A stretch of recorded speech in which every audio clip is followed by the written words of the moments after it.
Estructura organizacional.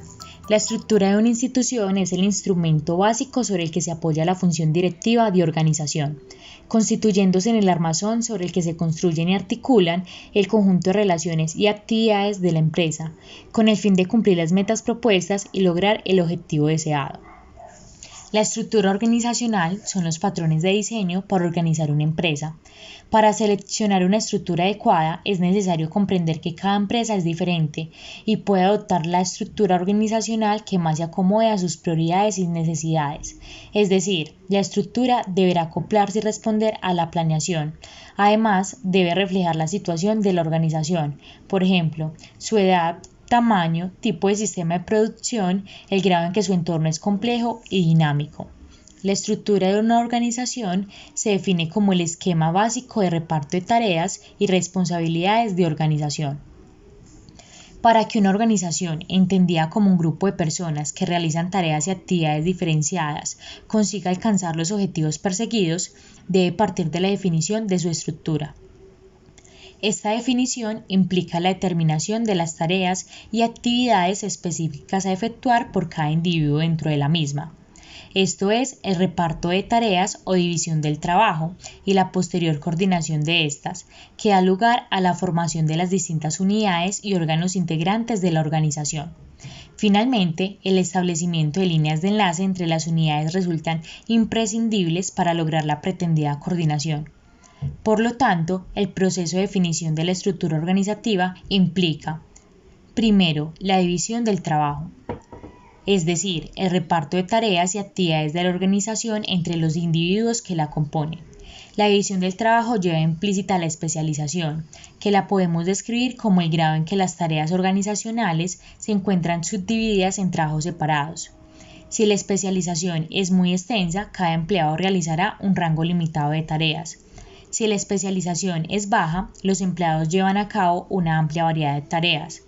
Lo que conseguimos con dicha división del trabajo es generar mayores ventajas en la compañía, por ejemplo, permite tener mayor facilidad para descubrir procedimientos más rápidos al repetir de manera constante la misma operación, procesos sencillos e ingeniosos, siendo oportuno en la medida que les permite percibir cómo llevan a cabo la asignación de tareas específicas y si esas están dando los resultados esperados. Segundo, la agrupación de tareas o actividades en órganos o departamentos. La agrupación de tareas da lugar a la formación de unidades organizativas u órganos y responde a la necesidad de coordinación, o también lo podemos llamar trabajo en equipo.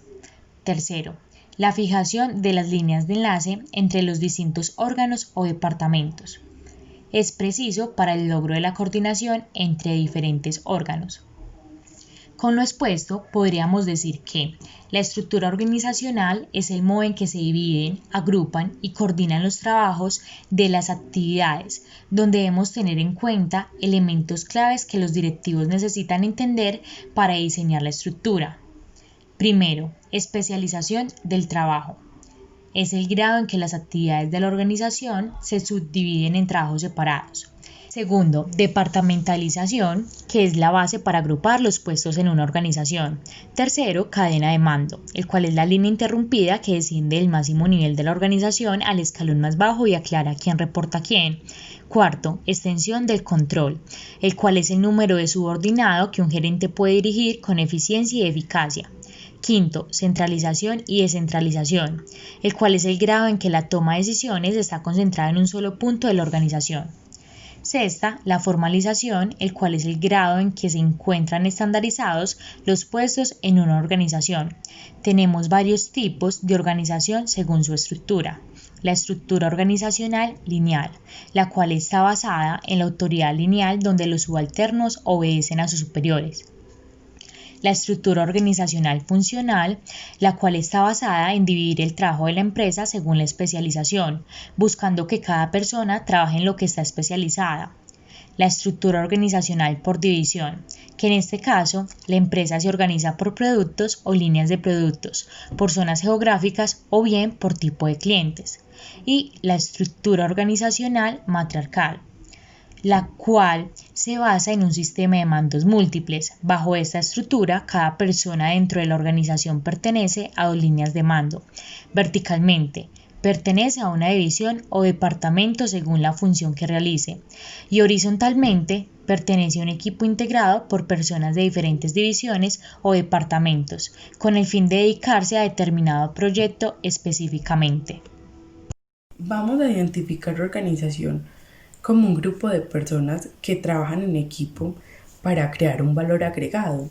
Están las organizaciones lucrativas que trabajan para generar utilidades y las organizaciones no lucrativas que son para cumplir una necesidad.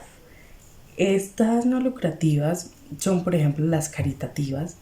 También vamos a catalogar la educación como organización, ya que ellos crean ese valor agregado mediante la difusión del conocimiento. Teniendo este concepto de organización claro, vamos a ver ya que es una organización formal. Tenemos que una organización formal es creada para delegar funciones en una empresa dirigida a seguir una serie de normas, procedimientos o estructuras que se implementan de manera legal dentro de esta.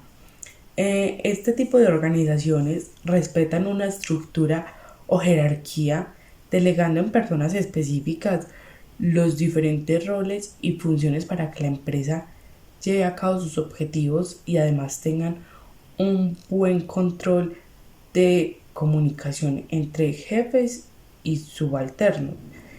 Esta organización está orientada al empleo, a la división del trabajo y a la departamentalización. En la organización formal, a todos los miembros de los departamentos se les informa de manera escrita y verbal las funciones que van a cumplir dentro de la organización, creando así límites de funciones. Las organizaciones formales deben ser flexibles y permitir que los miembros desarrollen su creatividad, talento y tengan además reconocimiento, aunque el esfuerzo individual debe enfocarse claramente en las metas grupales y organizacionales. Vamos a ver las 4 características principales de una organización formal.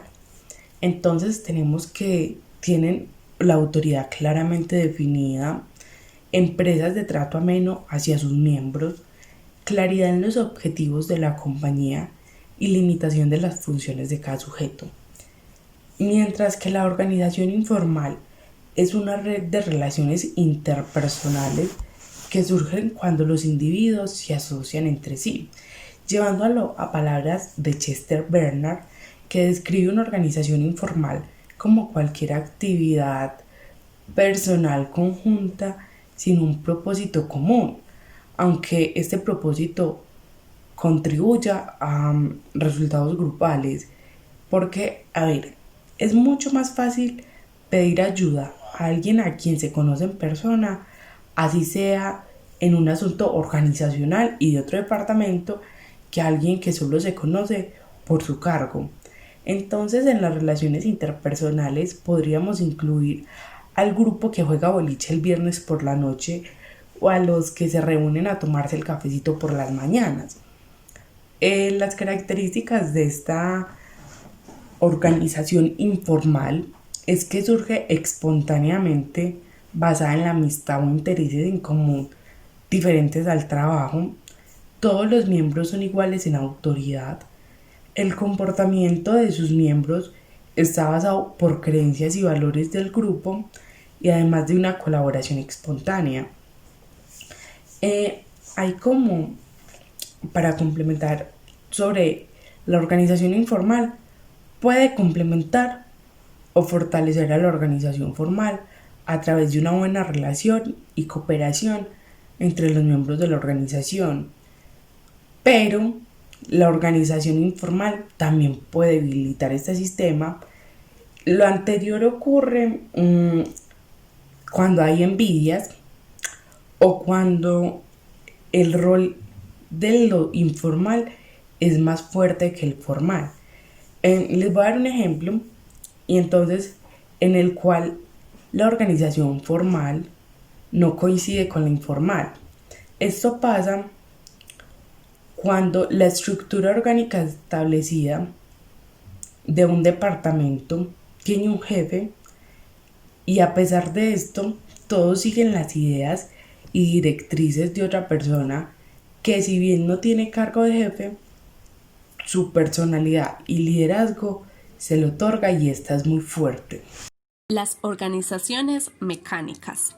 No se pueden decir dónde comenzaron. Lo que sí es cierto es que en 1776 el economista Adam Smith propuso la intensificación de la especialización en la fabricación y lo que quería lograr era la eficiencia mediante un proceso mecánico en donde ya no se trabajaba manualmente, pues era un proceso lento y dejaba muy poca producción. En 1801, Eli Whitney hizo pública una demostración de una producción en serie, en donde mostró el sistema para ensamblar fusiles a partir de piezas intercambiables, pero no fue hasta 1830, en el auge de la revolución industrial, en donde con la innovación y la proliferación de las máquinas que las organizaciones se empezaron a mecanizar.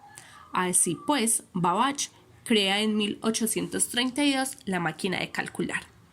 Sin duda alguna, un gran aporte de la organización mecánica es la del sociólogo Max Weber, quien propone la burocracia y la define como una forma de organización que realza la precisión, la velocidad, la claridad, la regularidad, la exactitud y la eficiencia conseguida a través de la creación de la división prefijada de las tareas y de la supervisión jerárquica.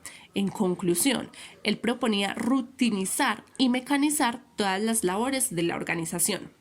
No podemos dejar de lado al padre de la administración científica, Taylor, quien en 1911 propuso 5 principios con los que pretendía controlar a todos los trabajadores dentro de la organización. De ahí que, en su muerte en 1915, era conocido como el mayor enemigo del trabajador, pues era un obseso del control y mecanizaba todo a su paso, a tal punto de cronometrar el tiempo que el trabajador se demoraba en realizar una acción para evitar caer en lo que él llamaba tiempos muertos. Por último, se encuentra Henry Ford, con su línea de montaje en 1970, la cual es un gran ejemplo de lo que es la organización mecánica, pues con este método pasó de producir 60 coches a 100 coches por hora y cada trabajador tenía 30 segundos para realizar mínimo 8 operaciones diferentes. Después de todo este recorrido, se puede decir que las principales características de la organización mecánica son: adiestrar al personal para realizar todo de manera precisa. Los trabajadores se encargan del hacer y los directivos del pensar. Los hombres son la mano de obra para impulsar la máquina. La coordinación y el control son sus aliados. El trabajador solo debe preocuparse por ser obediente y seguir órdenes. Hay un alto grado de jerarquización en línea vertical. No toman en cuenta las iniciativas ni la creatividad del trabajador. Ahora, por otro lado, se encuentra la organización orgánica y sus inicios se remontan a los años 20 y 30 con el experimento Hartung liderado por Elton Mayo en la Western Electric Company.